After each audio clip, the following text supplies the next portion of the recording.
Our love belongs only at home, swore my wife, until she saw me silent in her best friend's embrace and... The scent of polished marble and expensive cologne was the first thing to hit me, a cold, formal embrace that always signaled the start of a Sophia event. It wasn't just a corporate launch, it was a carefully curated tableau, and every element, down to the exact angle of the spotlights, served one purpose: illuminating Sophia and the perfect life she had built. My name is Arthur. I am 42, an architect who designs quiet, honest spaces, libraries, community centers, homes built to shelter real, messy life.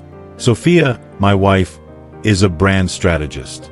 She doesn't just sell products, she sells aspiration. Our home, our marriage, and yes, even I, her husband, felt increasingly like high-value assets in her portfolio. Sophia. Where to begin with Sophia? She is the kind of woman who walks into a room and instantly recalibrates the atmosphere. 39, with cheekbones that seemed carved by the same meticulous hand that shaped Renaissance sculpture. Tonight, she was wearing a sheath dress the color of deep emerald, a perfect foil to her dark hair, pulled back into a severe, elegant knot.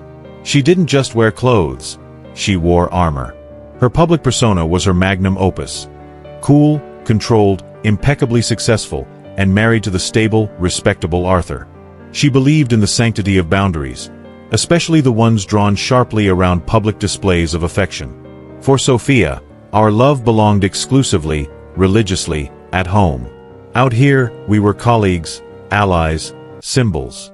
We had arrived exactly on time, not fashionably late, which implied a lack of respect for the host, and certainly not early, which suggested desperation. Sophia had given me the final instruction in the car, a whisper that felt like a drill sergeant's command. Remember, Arthur, low-key support. Smile, nod, talk about the integrity of your blueprints. No shop talk about the garden project. And for God's sake, keep the hand gestures modest. Duly noted, General, I had replied, a reflex that used to feel cheeky but now tasted like ash. I knew she didn't mean to be cruel. She simply couldn't fathom that a casual arm around her waist was not a breach of professional ethics, but a simple human need. The conflict, that tiny, agonizing incision that marked the start of the evening, happened half an hour in. Sophia had just finished an intense, high-stakes conversation with Mr. Alastair, the CEO. The CEO was a dinosaur of industry, one of those men who valued stability and tradition above all else. Sophia had navigated the exchange like a champion fencer, never giving an inch, maintaining eye contact that promised both loyalty and ambition. She'd won, of course. She always won these micro-battles. As Alastair lumbered away, Sophia took a breath, the first truly deep inhale I'd seen her take all night. This was my window. I approached her, feeling a familiar, hopeful pull toward the woman I knew beneath the veneer. The woman who laughed freely when we were alone. The woman who needed a hand to hold when the storms of life hit. You handled that brilliantly, Soph, I said, my voice low and genuine. My hand, acting on instinct, drifted to her lower back, a gentle anchoring pressure just above the sweep of her emerald dress. It was a small, almost invisible gesture of pride and connection, a quiet reminder. I see you, and I'm with you. Her reaction was a masterpiece of subtle avoidance. She didn't flinch, didn't shove me away. Instead, her body executed a tiny, almost imperceptible swivel. She turned her head slightly to acknowledge a waiter passing by, and in that micro-movement, her torso twisted away from the pressure of my hand. My fingers, finding nothing but air, retreated immediately, feeling foolish and clumsy. She then reached for a glass of shimmering clear water on a nearby cocktail table, effectively using the action as a visual full stop to the moment. Thank you, Arthur, she said, her voice dropping back to the measured, professional alto she reserved for high-traffic areas. Her smile was still in place, a gorgeous, high-wattage thing, but it was aimed past me, scanning the room for the next person she needed to cultivate. Alastair is testing the waters. We need to maintain the facade of absolute certainty. My heart sank, not with anger, but with a profound, bone-deep weariness. I knew what was coming, the explanation, the inevitable boundary enforcement. Just a little moment, Soph, I murmured, leaning in slightly. Nobody saw. Just me. She sighed, a quick puff of air that rustled the tiny strands of hair near her ear. Her eyes finally met mine, but they were the eyes of a lawyer reviewing a contract, dispassionate, critical. And that's the point, Arthur.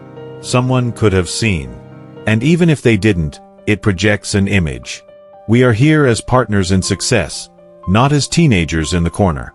Our love belongs only at home, she emphasized, her voice a clipped, dangerous whisper that held the weight of a decree.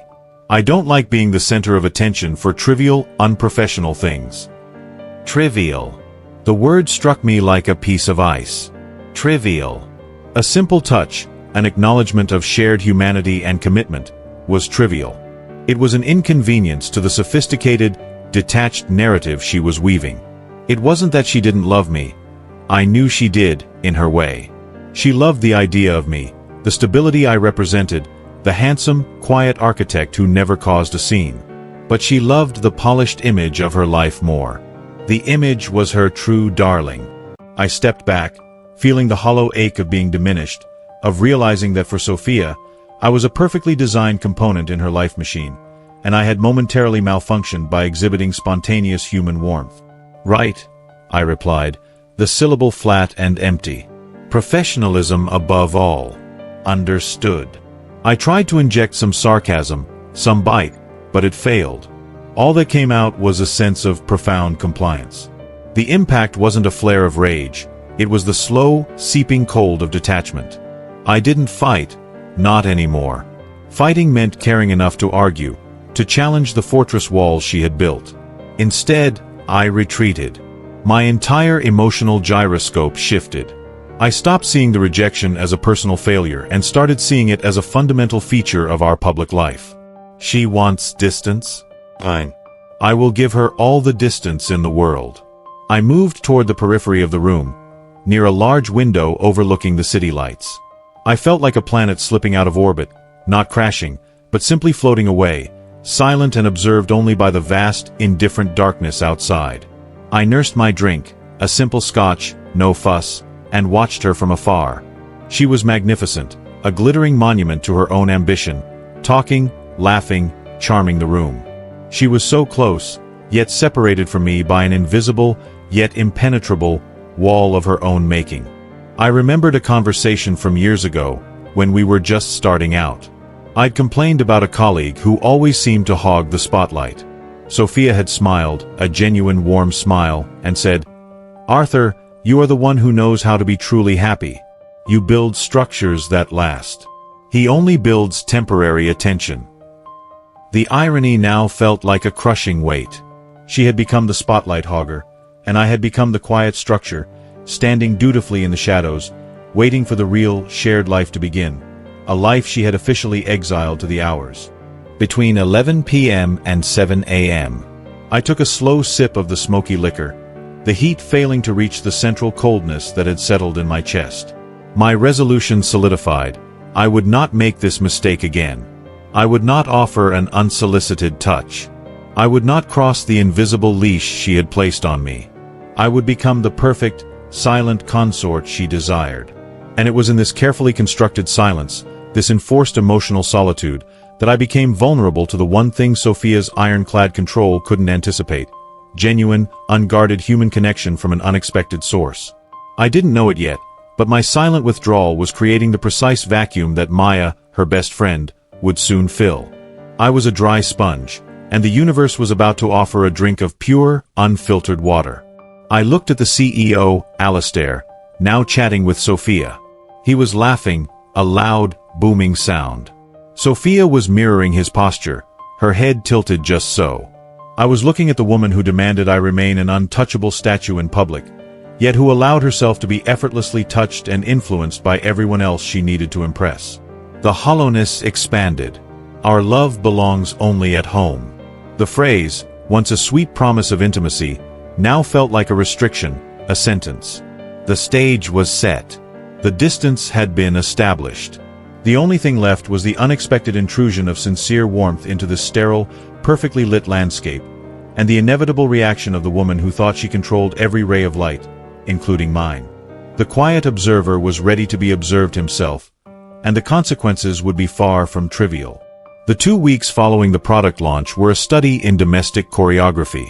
Sophia and I moved through our spacious, minimalist apartment like skilled dancers performing a routine we'd both memorized but no longer felt. The love that belonged only at home was being meticulously executed behind closed doors. A kiss good morning, a shared glass of wine after work, even perfunctory intimacy, but the spirit had evacuated the building. I was the silent consort she had requested, perfectly operational, entirely detached. My quiet compliance, however, didn't solve her underlying need for control. She seemed to be subconsciously testing the boundaries she herself had set, watching me with a keen, almost suspicious gaze. She'd brush past me in the kitchen, or pause a moment longer than necessary while handing me a jacket, waiting for the flicker of the old Arthur, the one who would instinctively pull her into a hug. But the old Arthur was frozen, preserving the professional distance she had mandated. The vacuum was real, palpable, a third entity sitting between us at the dinner table. The stage for the inevitable catalyst was Sophia's 39th birthday party. It wasn't the corporate event of Chapter 1, but rather an intimate gathering, which, in Sophia's vocabulary, meant 50 of her closest, most influential contacts. The atmosphere was less product launch and more exclusive networking event disguised as celebration. She was the flawless hostess, a diamond shining under a chandelier. I was performing my assigned role flawlessly, a handsome, stable backdrop. I stood politely, spoke briefly about my newest sustainable housing project, and kept my hands firmly clasped behind my back or holding a glass of water. Nothing that could possibly stray near Sophia's emerald dress this time. It was amidst this suffocating perfection that Maya appeared. Maya. She was the antithesis of the stiff elegance that dominated the room. She was Sophia's best friend from university, but where Sophia built walls, Maya built bridges. She was a renowned event consultant, a woman who didn't just plan gatherings, she planned experiences. She wore vibrant colors, her laugh was genuine and unfiltered, and she possessed an earthy warmth that felt like a sudden gust of wind in an air-conditioned museum. She spotted me lingering near the bar, watching the controlled chaos with a practiced disinterest. "Arthur, you look like a beautifully tailored shadow," Maya said, her voice a low, friendly alto, pulling me instantly out of my mental fog. She didn't wait for a reply, simply took my arm and tugged me gently toward a quieter corner near the patio doors. "Happy birthday to your co-host," I managed, offering a practiced smile. "Save the corporate cheer, architect. This is my territory, and I operate on authenticity tonight," she countered, her brown eyes twinkling with a shared secret. "Seriously, what's with the 5-foot radius around the birthday girl? Did I miss a memo on social distancing from spouses?" I offered a weak shrug. "No memo. Just mutual respect for the setting. Sophia's in CEO mode, not wife mode." Maya gave a small, knowing nod, but her smile didn't waver. "Ah, the old 'our love belongs only at home' doctrine. It's a classic, but it's terrible for the circulation, Arthur. You look like you need a jolt of real life." I finally relaxed, a small, genuine smile curving my lips. It had been weeks since I'd had an interaction that didn't feel like it needed vetting or strategic planning. Real life is currently dealing with a very angry client who wanted a copper-plated roof on a library. I told him it would turn green in 2 years. He said, "That's the look I'm going for." Maya threw her head back and let out a rich, unrestrained burst of laughter. The kind that starts deep in the chest and ends in a joyous, teary gasp. "Oh, the patina of desperation. That's genius, Arthur. That's exactly why I love you." It was the phrase that did it, "I love you." Delivered casually, platonically, completely devoid of performance. It was a simple, generous gift of warmth. The laughter subsided, and she still held my gaze, her eyes crinkling at the corners. She leaned forward slightly, her proximity immediately dispelling the chilling effect of Sophia's distance. "The key moment. You are such a genuinely good person, Arthur," Maya whispered, her eyes softening. And then, without any fanfare, without any self-consciousness, she reached out and gave my arm a solid, warm squeeze. It was a comforting, sisterly gesture. Don't let the formality of the room dim your light. Keep building those honest structures. Her hand lingered just a moment too long, or maybe it was just me who wished it would linger. It was a simple touch, yet it felt like an electrical current, grounding me after weeks of floating aimlessly. A deep, forgotten need for connection surged through me. And as she pulled back, still grinning, she spontaneously threw her arms around me in a swift, comforting hug of sheer camaraderie and farewell, leaning in to give a quick, light squeeze. "Happy birthday, Arthur's husband. Go get a slice of cake before the vultures descend." The embrace lasted maybe 3 seconds. 3 seconds of unguarded, uncalculated warmth that felt more real than any touch I'd shared with Sophia in weeks. When she stepped back, I felt a flicker of surprise at my own reaction, a fleeting, undeniable sense of peace and belonging. I opened my mouth to thank her, a quiet, heartfelt, "Thank you, Maya," already forming on my tongue. That was the moment Sophia saw us. She had just emerged from the kitchen, holding a massive, tiered serving tray laden with delicate, expensive petit fours. She was walking toward the center of the room, her elegant smile fixed. Then her eyes found us. Maya and I were still standing slightly close, the residue of the hug still palpable in the air, my own posture relaxed, unguarded, my face soft with genuine amusement. Sophia's reaction. The transformation was immediate and chilling. It was like watching a high-speed car crash in slow motion. The polished, social smile vanished completely. Her mouth tightened, pulling her delicate features into a mask of pure, cold fury. Her eyes, usually so controlled, flashed, not with romantic jealousy, that wasn't Sophia's primary currency, but with shocked ego and the profound loss of control. She wasn't angry that her husband was being hugged by another woman. She was furious that her perfectly composed asset, Arthur, was displaying genuine warmth and connection to someone else, and that this moment had been witnessed by the very guests she was trying to impress.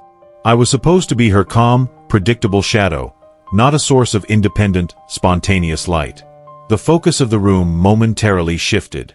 Everyone saw it, the sudden, paralyzing tension in the beautiful hostess. Then, the final symbolic rupture. The heavy serving tray, which she had been holding with such meticulous grace, slipped. Not completely, but enough that the crystal glasses on the top layer clinked violently, sending a shower of perfectly sculpted pastries tumbling to the pristine marble floor. The sound, the shattering of the delicate ceramic and the hushed silence that followed, was a deafening indictment. Sophia stood frozen, staring not at the mess, but straight at me, her eyes twin shards of ice. The party continued around the periphery, but for the three of us, the world had shrunk to this corner. I met her gaze, and for the first time in months, I didn't look away. I didn't feel guilty. I felt simply calm. I had done nothing wrong. I had simply accepted a moment of honest human kindness. The drive home was conducted in a terrible, suffocating silence, the air in the car thick with unspoken accusations. Sophia refused to look at me, her back rigid against the leather seat. As soon as we pulled into the garage, the dam broke.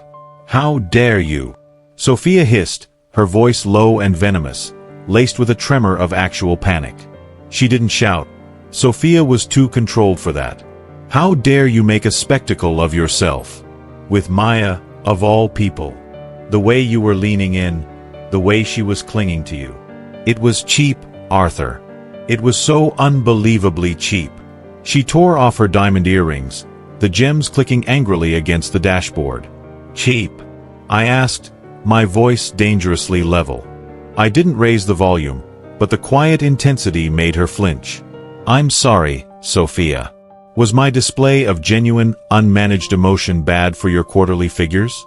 Did my accepting a simple, warm hug from your best friend compromise your brand value?" She spun toward me, her face pale with fury. "Don't be glib. You were seeking attention. You know exactly what it looked like." "I know exactly what it looked like." I cut her off, my voice a quiet hammer blow. It looked like a human being connecting with another human being without an agenda. It looked like two people sharing a laugh, which, by the way, is a fundamental human activity you seem to have outsourced to your publicist. I leaned closer, finally confronting the icy core of her ego, my eyes holding hers. This was the conversation she had been avoiding for months. "Why are you so angry, Sophia?" I challenged, the rhetorical question echoing in the enclosed space. "Are you angry because I was touched, or because you didn't control the touching? You told me very clearly that our affection was exclusive to the house. That out in public, I must maintain distance, professionalism, and reserve. I simply gave you what you demanded. I paused, letting the weight of her own words settle upon her. I was silent. I was low-key. I was professional. So why the fury? Because the one person I allowed a moment of genuine, spontaneous warmth was someone who wasn't you? Because you realized that the silence you demanded could be broken by someone else's uncomplicated kindness? You wanted me to keep my distance, Sophia, and when I finally did, you panicked because you realized what a true, emotional distance feels like. The accusation hung in the air, heavy and inescapable. Sophia stared at me, her perfect armor finally cracking, revealing not pain, but a terrifying, confused emptiness. She didn't have a counter-argument because my words were simply a mirror reflecting the truth of her own directives. She had built a fortress to protect her image, and tonight, she had discovered that in doing so, she had accidentally locked the only person who mattered outside the walls. The silence that followed was not the suffocating silence of the party, but a cold, final silence that spoke volumes about the chasm we had just acknowledged. The catalyst had struck. The explosion was over. Now came the long, slow work of dealing with the debris. The aftermath of the garage confrontation was not a storm, but a cold, heavy mist that settled over our home. Sophia didn't immediately apologize for her outburst, or for the underlying philosophy of love only at home, but the rigid air of control she usually projected had been replaced by a disconcerting brittleness. My words, delivered with quiet precision in the close confines of the car, had struck their target. She realized she had not merely enforced a boundary, she had inadvertently issued a warrant for my emotional solitude. For the next few days, the silence was broken by something entirely new: Sophia's attempts at connection. The sudden shift was jarring. It was as if the emotional thermostat in the apartment, long set to professional frost, had been abruptly yanked up to tropical overcompensation. I was at the kitchen counter one morning, meticulously reviewing blueprints for a new civic center. A structure designed for public use, open and welcoming, the antithesis of our current life. I felt a sudden warmth behind me. Sophia had crept up, silent as a cat, and wrapped her arms around my waist, resting her chin on my shoulder. "Good morning, architect," she murmured, her breath soft against my neck. The contact was unexpected, jarring. Just weeks ago, such a spontaneous, unprofessional display would have been unthinkable, especially before 9 a.m. I felt her embrace, but the sensation was purely physical, like a weighted blanket. It was there, but it provided no emotional insulation. "Morning, Sophia," I replied, my voice measured, steady. I continued to trace a line on the paper with my pen. I didn't pull away, but I didn't lean back into the touch either. She tightened her hold slightly. "You're concentrating so hard. Are you building a fortress, Arthur?" I allowed myself a dry, internal smile. "You built the fortress, Sophia. I'm just drawing up escape routes. Just a public library," I said. "Designed for maximum accessibility." She released a small, shaky sigh and then turned me around, forcing me to face her. Her emerald eyes, the same eyes that had flashed with icy fury when she saw Maya's innocent embrace, were now clouded with something akin to need. "I miss you," she whispered, her hands finding my chest, resting just over my heart. "I know I've been difficult, focused on the wrong things. But I miss this. Us. We're here, Sophia," I stated simply. "In the same room. We had dinner together last night. We're physically present."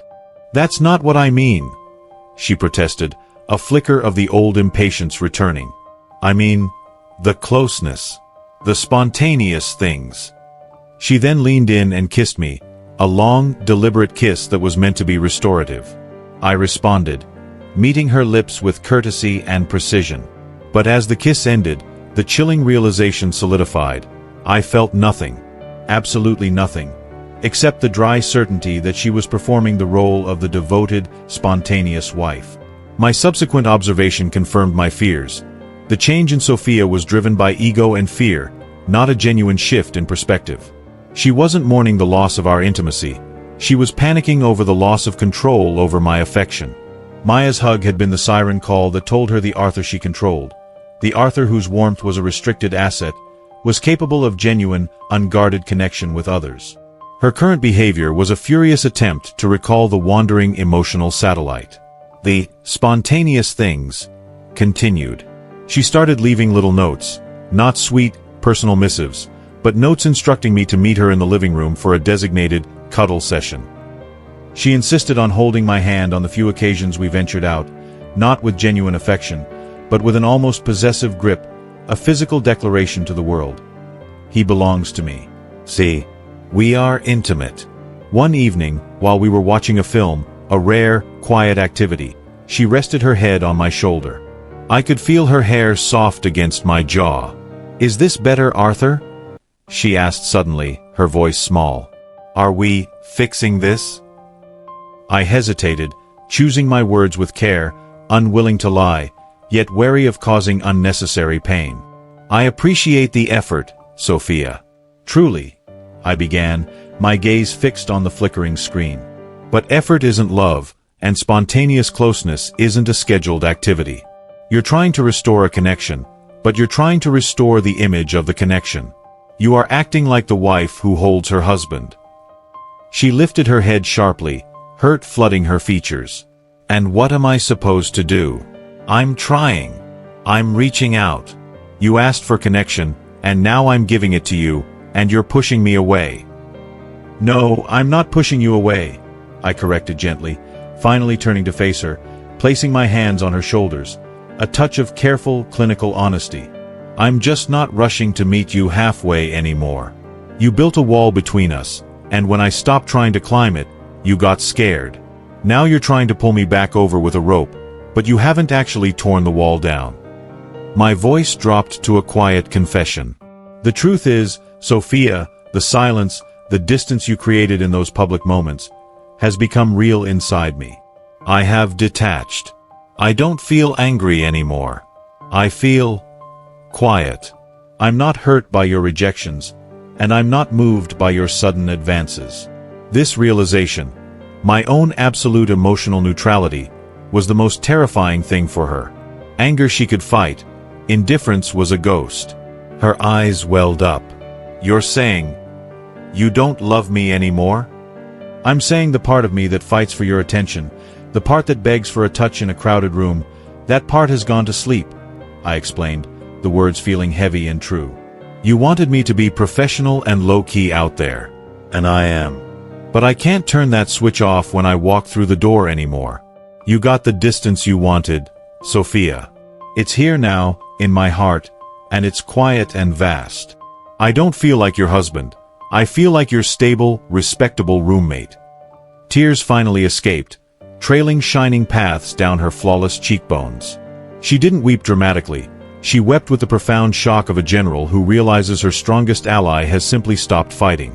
"I need you to fight for me, Arthur," she pleaded, her voice cracking. "I fought for you for years," I replied, standing up and moving toward the large window, looking out at the city lights. "I fought your image for years. I fought to be allowed to touch you. I fought for you to see me as a man, not an accessory. I'm exhausted, Sophia. I'm just quietly waiting for you to realize which life you actually want to live." I turned back to her. She looked small, lost on the vast sofa. The cool, controlled veneer was completely gone, replaced by raw, genuine fear, the fear of a brand manager watching her core product fail due to internal flaws. "I want the life with you," she insisted. "The real one." "I swear I do." "Then show me the real one," I challenged gently. "Don't just schedule the touching. Don't just perform the intimacy. Take a risk. Stop prioritizing the gaze of strangers over the truth of your own heart. Until then, I'm here. Safe, quiet, and exactly as distant as you first asked me to be." I left her there, heartbroken and finally, truly alone with her choices, enveloped by the vast, unfeeling silence that she had meticulously curated for our life together. The perfect wife, the perfect life, shattered not by an affair, but by the devastating simplicity of an unacknowledged need. The foundation for a genuine resolution is now set. Arthur is detached and calm, forcing Sophia to confront the emptiness created by her own ego and fear. The days that followed the confrontation were marked by a fragile truce. Sophia stopped scheduling cuddle sessions and ceased the possessive public displays. She was processing the crushing realization. Her emotional control had created my emotional distance. I maintained my state of calm detachment, not as punishment, but as an honest reflection of my internal state. I was the ghost in the machine she had built, quiet and functional, waiting for a sign of genuine dismantling, not just cosmetic repairs. The change, when it finally manifested, wasn't grand or theatrical. It was small, sincere, and rooted in humility, a quality Sophia rarely displayed. It was a Saturday afternoon. I was in my home office, drafting a complex zoning proposal. The door, usually kept closed for professional concentration, creaked open. Sophia entered, not in her usual polished silk attire, but in soft, well-worn cashmere and a pair of comfortable leggings. The clothes she only wore when she had absolutely no intention of being seen by anyone but me. She didn't approach the desk. She simply walked over to the armchair in the corner, the one I used for quiet reading, and sat down. She didn't speak immediately. She just watched me work. "I need to talk to you, Arthur," she finally said, her voice stripped of its usual corporate resonance. It was just a woman's voice, hesitant and real. I stopped writing but kept the pen poised above the paper. "I'm listening, Sophia." She didn't launch into a defensive monologue. She just picked at a loose thread on the arm of the chair. "I called Maya yesterday," she admitted, her eyes cast down. "I didn't yell. I didn't accuse. I just listened. She told me the conversation you two had at the party. About the copper roof and the patina of desperation." A faint, genuine smile touched her lips, quickly receding. "She also told me that she hugged you because you looked like you were carrying the weight of the entire room on your shoulders," Sophia continued, her voice trembling slightly. "She said you looked untouchable, like a beautiful piece of art behind velvet ropes." She looked up then, her eyes swimming, but holding my gaze steadily. "That was my doing, wasn't it? I put those velvet ropes around you, Arthur. I kept you safe from the world's gaze, but I also kept you safe from my own spontaneous affection. I mistook control for connection." The admission was a powerful shift. She was finally acknowledging the root cause, her own need for control, and placing the blame where it belonged. "I realized something truly terrifying after you told me you were detached," she confessed, rising from the chair and kneeling awkwardly beside my desk.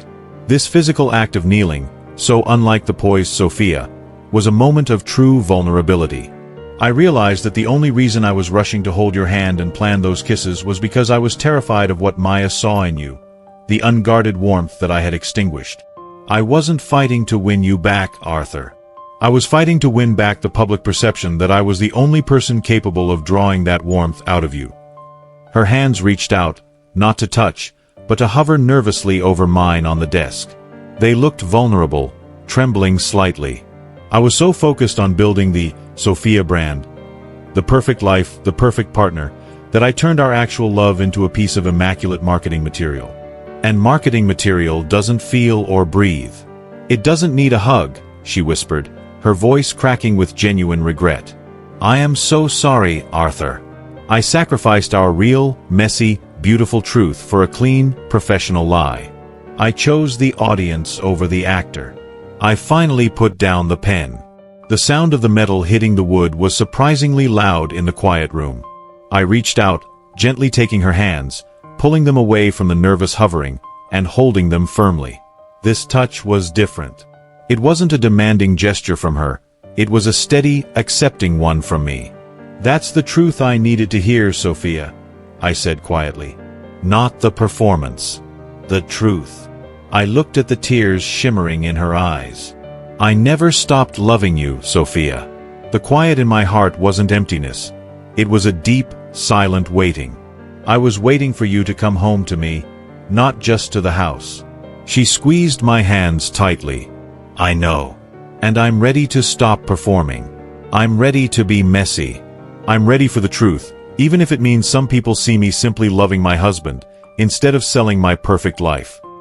I gently pulled her up from the floor, leading her to the sofa where we had sat during that quiet, painful moment in Chapter 3.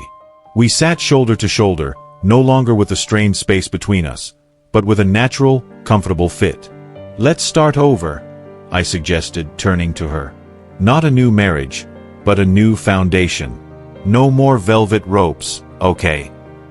She nodded, tears flowing freely now, but her face was lighter, relieved. "No more velvet ropes. And Arthur, I promise you, I will learn to let people see it.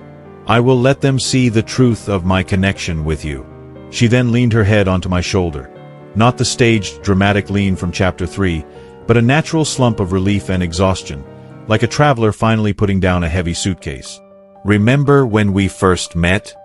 I asked, resting my cheek against her hair. "You spilled coffee all over yourself right before a major presentation, and I spent 10 minutes laughing with you instead of rushing to clean you up. And I thought, this man sees the mess and he loves it," she finished, her voice muffled against my shirt. "That's the Sophia I want to be again, the one who can laugh at spilled coffee in public." I wrapped my arm around her, holding her tightly. This embrace was the antidote to the cold professional touch from Chapter 1, the quiet echo of Maya's spontaneous hug, now reclaimed and magnified by genuine intention. "I want you to know, Arthur," she whispered, pulling back just slightly to meet my eyes, "that the image I now care most about is the image of our two hearts beating honestly together. Let the world see whatever they want. I only need you to see me." I smiled, a full, warm, unrehearsed smile that finally reached my eyes. The silent, waiting part of me, the core of my love that had been put in deep freeze, began to thaw. The emptiness was being rapidly replaced, not by turbulent emotion, but by the quiet, absolute certainty of belonging. The journey wasn't over. The habits of control run deep, and Sophia would undoubtedly stumble. But in that moment, sitting on the sofa, with the quiet acceptance of our messy, real future settling around us, I realized the seed of our love had not been dead. It had merely been dormant, waiting for the superficial frost of public expectation to finally melt. Sophia had finally chosen the truth of our love over the perfection of its packaging. And in that choice, we found our true, honest beginning. "Welcome home, Sophia," I whispered. "Welcome home."